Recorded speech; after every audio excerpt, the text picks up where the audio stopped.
بسم الله الرحمن الرحيم. الحمد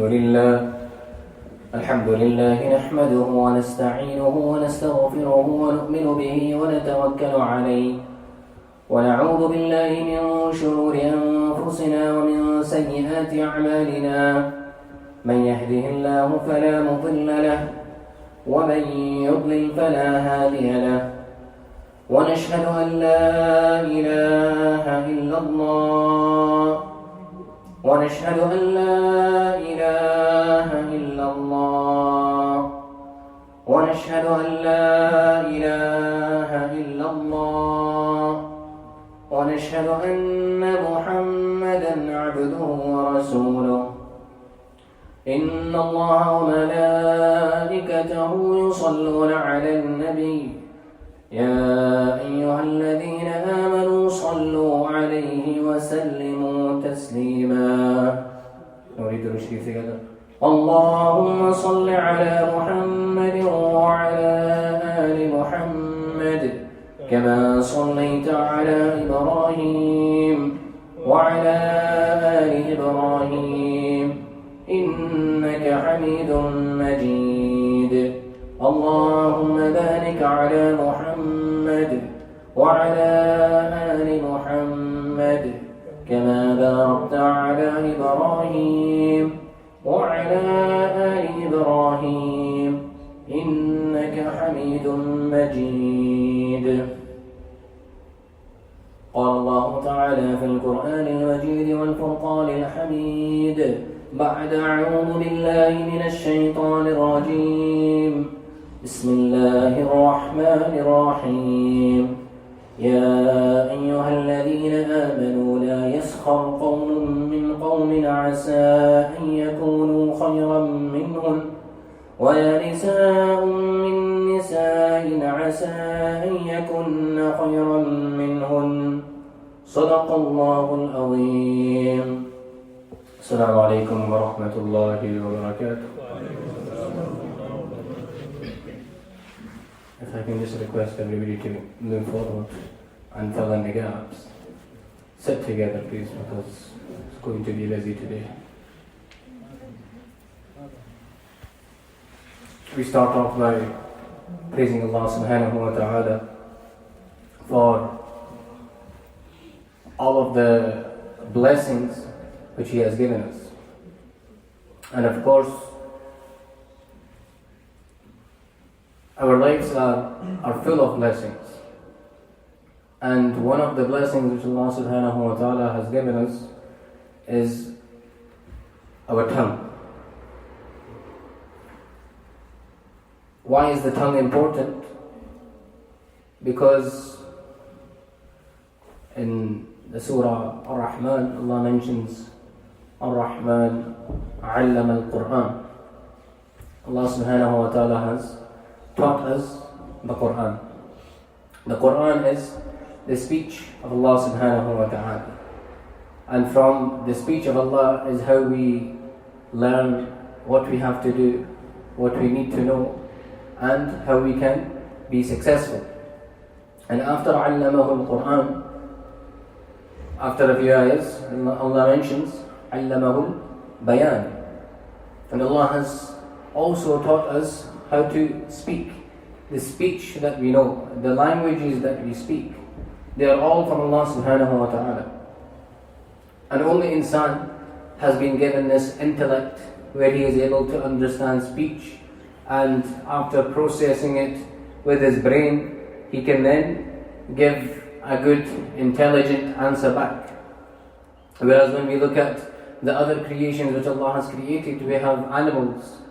They are also able to communicate with one another, but it is in a way where only they understand. And the same thing can happen with humans. But simple example, if a person goes to another country and he doesn't understand or is not able to speak the language of that country, and he is hungry, what does he do? He goes to a person in front of him, and yes, he makes the movement of his hand. I'm looking for food. So he'll do that with his hand. And the person will direct him to wherever he needs to have food. He's looking for drink, he'll do that. Looking for something to drink. So there's so many different examples and ways of what a person has and what Allah subhanahu wa ta'ala has blessed us with. Now, the blessing of the tongue can only be a blessing if it is used in the correct way. The tongue has to be used in the correct way. If it is not used in the correct way, it is no longer a blessing. It will become a problem for him, and it can be the thing which will lead him towards Jahannam. Nabi sallallahu alayhi wa sallam mentioned that a person who guarantees the protection of two things. One is the thing which is between his jaws, and the other one, the one which is between his legs. So if he is able to guarantee the protection of his private parts, and if he is able to guarantee the protection of his tongue, he will be guaranteed Jannah. We are concentrating here on the tongue. That why is the tongue so important? Because what the tongue is used for, it can be both, like mentioned, something which is beneficial, or the other way it can be detrimental. It can cause a lot of problems. Very simple example. Allah mentions in the Quran about the way that a person deals with another people. Ya ayyuhal ladhina amanu la yaskhar qawmun min qawmin asa. So here Allah mentions, O you who believe, la yaskhar, do not make a fun out of people. Qawmun min qawm, that one nation from another nation. Nowadays we have a lot of stand-up comedians, people who like to make other people laugh. And the way that they make other people laugh is by taking the mick out of somebody else. So for example, some people, they are known to be cheap, so they'll use this against them. Or some people, they talk in a certain way, or they have a certain accent, all of these different things. So this is what they use in order just to get somebody to laugh. Whereas our deen, it tells us to stay away from the sarcasm, ways to know what is the purpose of a person when they are taking the mick out of another person.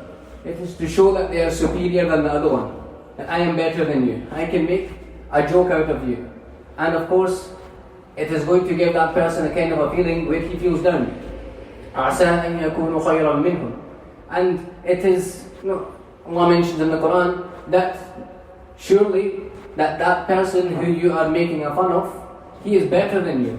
There is a chance that he can be better than you. Now, the only way that a person can judge, nobody is able to judge anyone else. Allah subhanahu wa ta'ala is the one who judges.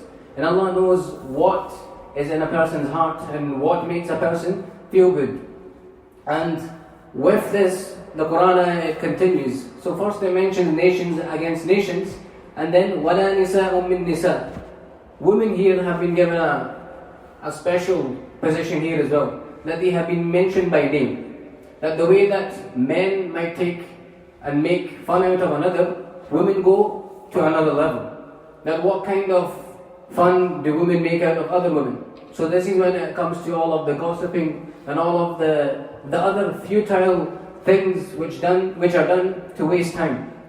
So if a person spends all of their time in these things and using their tongue for these kind of activities, it is not going to be beneficial for them.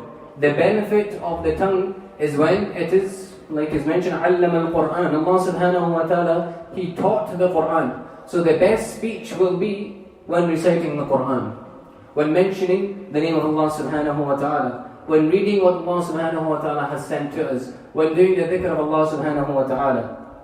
So then it continues, عَسَىٰ أَن يَكُنَّ خَيْرًا مِّنْهُمْ. So then again, same thing there about the women, that there is a hope, there is a chance that the women that you are making a fun of, they are better than the ones who are making the fun. وَلَا تَلْمِزُوا أَنفُسَكُمْ. Lams in the Arabic vocabulary, a lot of ways have been mentioned about how this can be translated. Now, the best way is, so for example, when a person is not directly showing that they have a problem. So when somebody says something to you and you say something under your breath, or you roll your eyes, or you make some kind of a ishara, that that person's a bit cuckoo. So these kind of things, so look at the depth that the Quran goes into. And it says, وَلَا تَلْمِزُوا أَنفُسَكُمْ, that do not make a fun out of yourselves. That when you're making a fun of another person, you're actually making a fun of yourself. Because you think that you are better than them, whereas in fact you are the one who is doing something wrong, and that is causing trouble to you. And this is where we have to be very careful with the things that we say, the actions that we do. And included in this today, it can be text messages as well. Everybody, a lot of things, sometimes you're sitting in a gathering, and everyone has their phone out, and you'll be sending a message to another person, look at what this person is doing, look what he's doing. So it's an essence of, it could be backbiting as well. A person is sitting there and talking about a certain person when it's actually not be done directly, but it's there in the phone. So this all comes into that same category. And this is where we have to be very careful, that even though it is our fingers that are doing the work, these same fingers, they will speak up against us on the day of judgment. That this person, he said this about that person. And then all of these things, they all connect. So we have to be very, very careful with what we do and what we say. So when it comes to having this tongue which Allah subhanahu wa ta'ala has blessed us with, we have to make sure that we use it in the correct way. So using it in the correct way means that before speaking, a person thinks, he takes a step back and says, the thing that I am going to say now, will it bring benefit for me? Will it bring benefit to the person in front, or is it going to cause trouble? Nabi Sallallahu Alaihi Wasallam mentions in a hadith, min husni islam al-mar'i tarkuhu ma la ya'ni, that it is the best for a person in his Islam and his qualities that he leaves that which there is no problem with him. It has nothing to do with him. Sometimes people like to get involved in a lot of things, has nothing to do with them. There's no need to get involved in somebody else's things. It's just going to cause more friction and more troubles. So this is where we have to always take a step back and ask ourselves that, can I bring any kind of a benefit to what is going on here?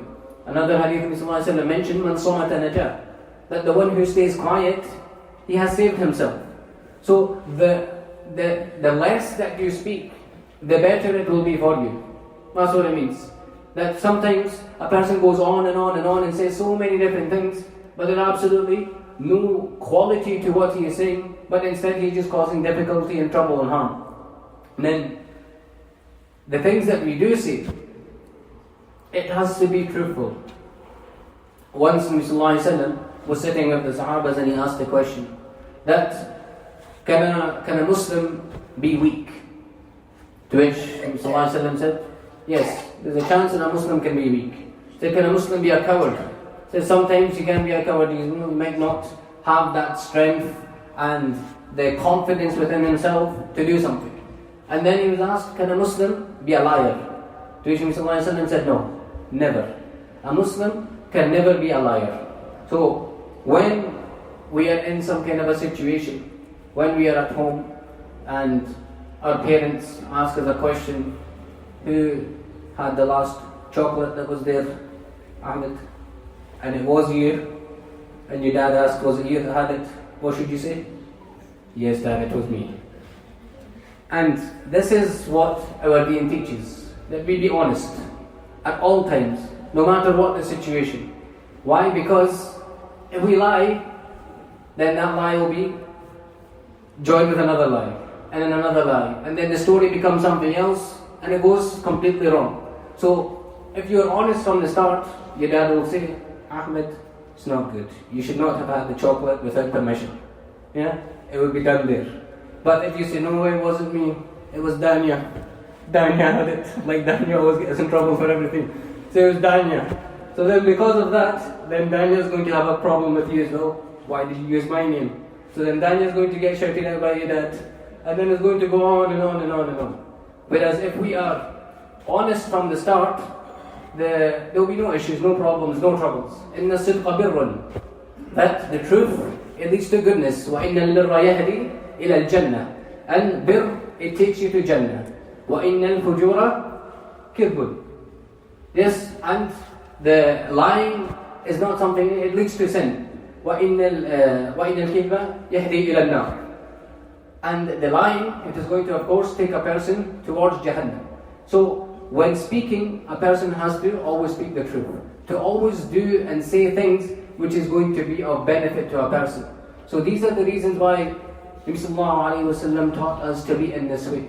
We have to remember we are ummatis of Nabi Sallallahu Alaihi Wasallam. Our deen and our way of life is complete. It is perfect. Can everybody just move forward and fill in the gaps, please? Anyone who is under the age of 10, if you can go upstairs, please, to this right hand side, it will be very helpful.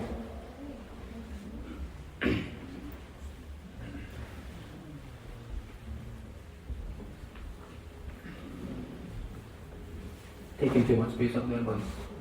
These are skinny. Yeah.